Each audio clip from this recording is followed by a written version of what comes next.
I'm Rev Myron, and today I'm going to be talking about lesson 282. I will not be afraid of love today. If I could realize but this today, salvation would be reached for all the world. This, the decision not to be insane and to accept myself as God Himself, my Father and my source, created me. This, the determination not to be asleep in dreams of death, while truth remains forever living in the joy of love. And this, the choice to recognize the self whom God created as a son He loves and who remains my one identity. Father, your name is love, and so is mine. Such is the truth. And can the truth be changed by merely giving it another name? The name of fear is simply a mistake. Let me not be afraid of truth today. To say that I will not be afraid of love today means that I will not be afraid of myself today. I will not be afraid to wake up and know that this is a dream and not reality. I will not be afraid to accept that I really am as God created me, an extension of God, pure love, spirit, not body. I will not be afraid to let go of the separate personal self I assumed in the tiny, mad idea. I pray today not to be afraid of the truth.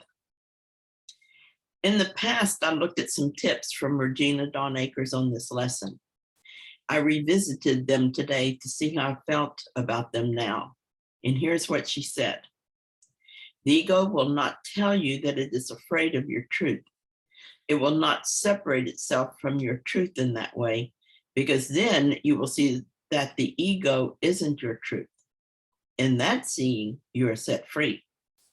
Instead, the ego will provide everyday objections to identifying with awareness. For example, it might say, people will think you are weird. People will think you are egotistical, pretending to be something you aren't. You aren't ready. You need to learn more first, or you need to have mystical experiences first. You won't be able to take care of everyday responsibilities. You will be out of touch with everyday life.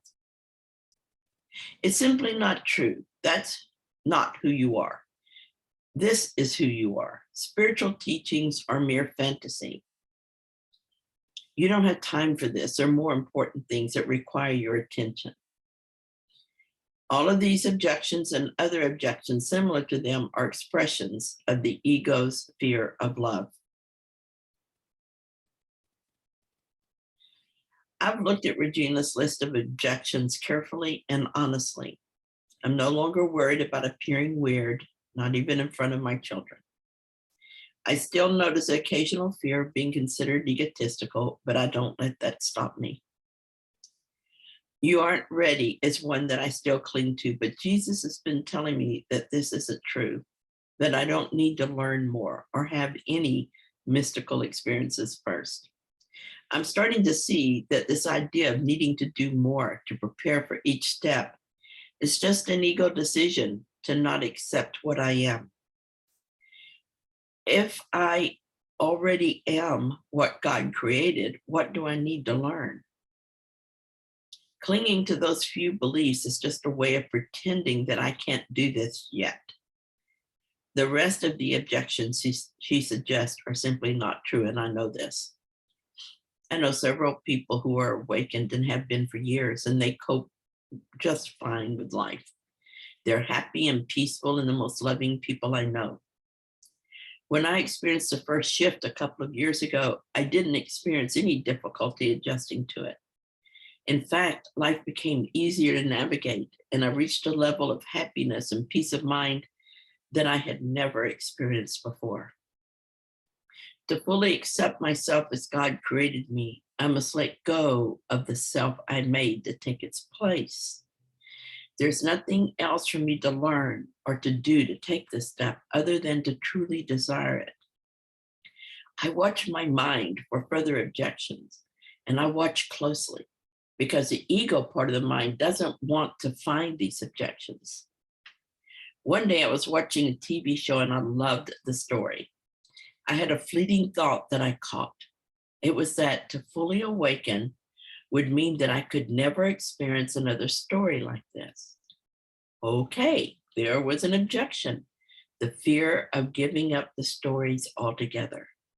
The belief that maybe there is a story in my long, long existence that I have not experienced. I gave this thought to the Holy Spirit in gratitude that He would remove it from my mind. This is the kind of thing I'm looking for now. Hidden objections, fears that I can release.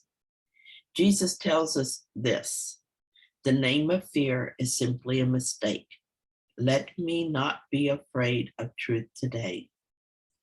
Sometimes I listen to the ego telling me there is something to fear in being what I am.